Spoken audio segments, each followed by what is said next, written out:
বন্ধুরা, আশা করি সকলেই ভালো আছেন। আজকে আমি এসেছি আপনাদের সামনে একটি ভিন্ন স্বাদের কবিতা নিয়ে।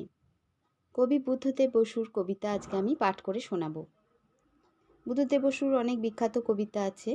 বাবার চিঠি, রবীন্দ্রনাথের প্রতি, পূর্বরাগ ইত্যাদি।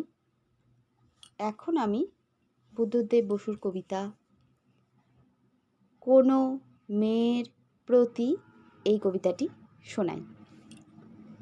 কোনো মেয়ের প্রতি একটু সময় হবে, পাশে গিয়ে বসিব তোমার।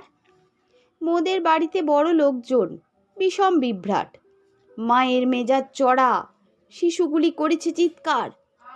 টবেতে ফুলের চারা তোমাদের বাড়ির সিঁড়িতে, নতুন সবুজ পাতা নড়িতেছে ঈষৎ হাওয়ায়। সিঁড়িতে সম্মুখে ঘর, ছোট ঘর, ঠান্ডা পরিষ্কার। সেলাই কলের কাছে ছোট টুলে রয়েছ বসিয়া।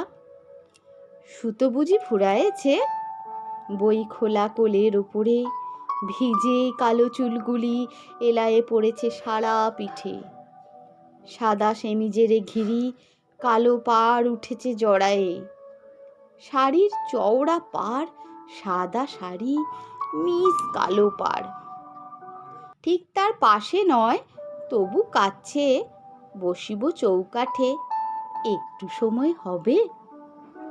মোদের বাড়িতে বড় লোকজন, কোথায় যে যায়, বাইরে দারুণ রোদ, বেরোতেও সরে না যে মন। দাঁড়ায়েছি জানালায়, নড়িতেছে নতুন পাতারা, রাস্তায় এসেছি নেমে, সিঁড়িগুলো টবেতে সাজানো।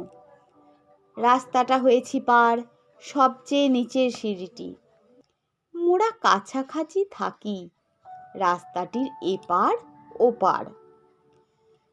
তুমি মোর নাম জানো, আমিও জেনেছি তব নাম। তুমি মোর নাম শোনো, শুনেছি তোমার ডাক নাম। আমারে দেখিলে তুমি পারিবে না, চিনিতে পারিবে, আমি তো তোমারে চিনি।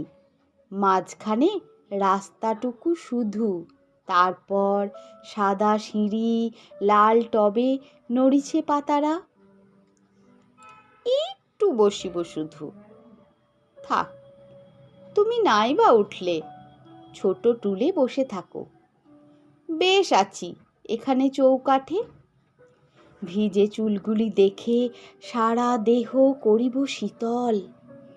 ছোট পা দুখানি দেখে ক্ষত মন লইব সারায়ে। লোকজন জড়ো হোক, প্রাণপণে চেঁচাক শিশুরা, মায়ের মেজাজ হোক আকাশের রোদের মতন, আমার কি এসে যায়। তুমি বসে আছো মোর কাছে, ভিজে তব চুলগুলি, ঘরখানি ঠান্ডা পরিষ্কার। কহিব হালকা কথা, বাজে কথা, তুমি যা বুঝিবে, নেহাত কহিতে হবে যদি। সেদিনের থিয়েটার, আমাদের পাড়ার খবর, সবচেয়ে রূপসী কে আধুনিক সিনেমা জগতে, বব চুল ভালো কি না, আফ্রিকার জন্তু আর ব্যাধি। মাঝে মাঝে হাসিবে না, ছলছল ঢেউয়ের মতন। ছলছল চলে ঢেউ, তার মতো বাজে তব হাসি। জুড়াবে আমার দেহ, ছলছল সেই হাসি শুনে জুড়াবে আমার মন, ভিজে তব এলো চুল দেখে। সিঁড়ির সম্মুখে ঘর, ছোট ঘর, ঠান্ডা পরিষ্কার। মোদের বাড়িতে বড় লোকজন, বিষম বিভ্রাট, একটু সময় হবে,